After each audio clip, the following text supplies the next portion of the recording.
Doing what one loves is pretty much everyone's dream, but what happens when you're blacklisted from doing what you love? How do you even come back from the heartbreak you might feel? While many people's stories can serve as worthy inspiration, one that ultimately grabs your attention is the shocking decline in Brendan Fraser's movie career that led to many depressing states in his life, but would later be revived and earn a fantastic 6-minute standing ovation and a chance to become an Oscar winner. Brendan Fraser was one of the most sought-after actors of the 90s and early 2000s. His muscular physique, stunning blue eyes, and a dreamy voice that had fans all over the world falling in love with him. But it was his top-notch acting skills that led to the success of blockbuster films such as the 1999 movie The Mummy, George of the Jungle, and Gods and Monsters. Brendan continued to feature in more successful movies and TV shows, and everyone seemed to be rooting for him. But things started to change both professionally and physically for the actor, and before the end of 2008, his career declined drastically until he disappeared completely from the big screen. Not only did he fall out of favor with Hollywood, lose his marriage, and at a point was financially struggling, but the major issue behind his career decline was his struggle with his health.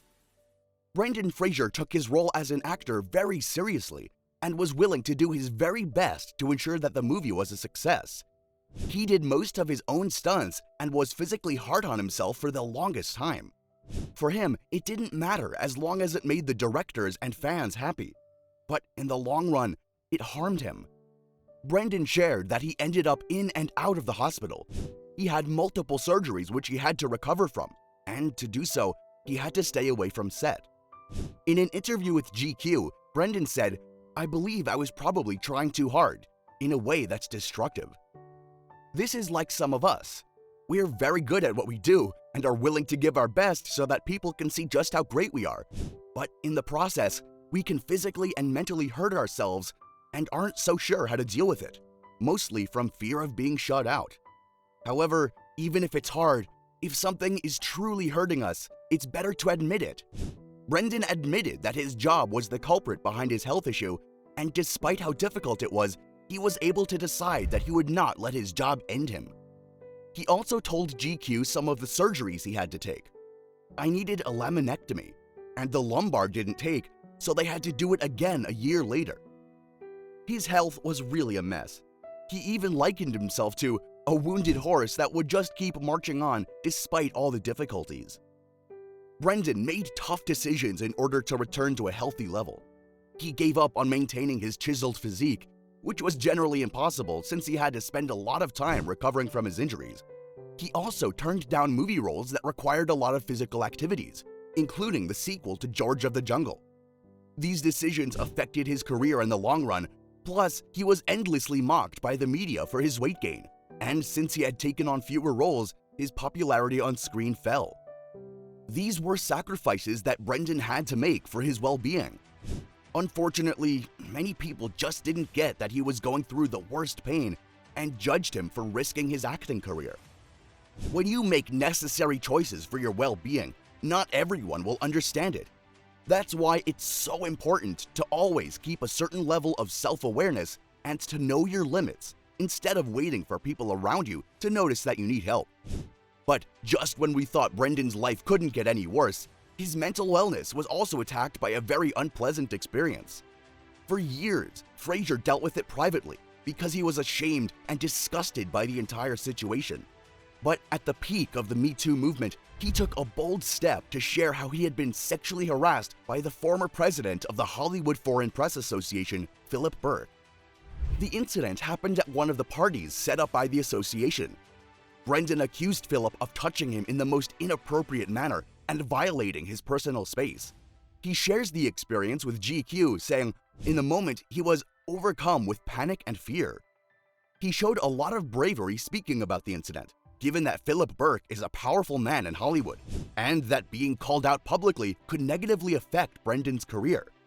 Regardless, speaking up, despite what the effect can be, is a brave step that should be applauded, and you should never feel ashamed, given that you're a survivor. Unfortunately, Brendan's brave move might have worked against him, as several publications began to imply that he was blacklisted from Hollywood for speaking about the sexual assault. However, Brendan indicated that wasn't entirely true, and he doesn't think the HFPA president wielded that much power. After a while, Fraser began to receive some movie roles, but none were able to make him the superstar that he once was. The actor also battled depression due to his marriage of 9 years crashing and the death of his mother. Brendan had described both situations as extremely challenging periods in his life. Aside from that, raising his eldest son, who's on the autistic spectrum, has not been the easiest task, but Brendan has chosen not to see it as a problem. Instead, it has only helped him give his children as much love as they deserve. He needs extra love in this world, and he gets it, he told GQ. And at the end of the day, it turned out that there was indeed light at the end of a very dark tunnel, after so many years of struggling to get his career back up. Brendan was cast in the 2020 movie The Whale, and it was pretty much the big break he's been thriving for since his career went down the drain. And this was just because someone was willing to take a chance on him regardless of his current status in Hollywood. So keep your faith. There will always be opportunities. There will always be someone out there willing to take the chance on you, regardless of what anyone thinks, as long as you don't give up on yourself and take the chances when they present themselves to you. Darren Aronofsky not only believed in Fraser, he saw him as the right person for the role of the lead actor in The Whale. According to GQ, Aronofsky told Variety that he spent a year looking for the perfect actor for the role, but wasn't able to get one until he remembered seeing Brendan in the trailer of the 2006 movie Journey to the End of the Night. According to him, "A couple years ago I caught a trailer from a Brazilian movie, a low-budget movie, and I saw Brendan in the trailer and a light bulb went off." He then added that he asked Brendan to see him and it just kept clicking. Brendan's performance in the movie, in which Brendan plays the role of a 600-pound gay man confined to a wheelchair, was simply outstanding and received a lot of praise. One fan described his role as one of his finest, saying, "The Whale is Brendan Fraser's finest hour. His performance here is heartbreaking, poignant, and gripping." Here, he had the chance to put in all of his painful experiences of the past years into a beautiful work of art. And the audience at the Venice Film Festival definitely agree. Once the credits rolled on the Aronofsky drama, the audience stood up and gave Brendan a standing ovation of about 6 minutes. Brendan was overcome with emotions, and at a point, he tried to leave but couldn't thanks to the thunderous applause. It's even more impressive that after so many years in Hollywood, he has now finally been considered for an Oscar. Brendan spoke about the experience, calling it incredible and emotional. "It's been years of feeling empty and broken, and to be there in front of all those people, receiving a well-deserved applause, is simply a wonderful moment," which, of course, would improve his self-esteem and heal a large part of his broken life. Brendan now seems to have other projects in the works and could be seen on the big screen more often.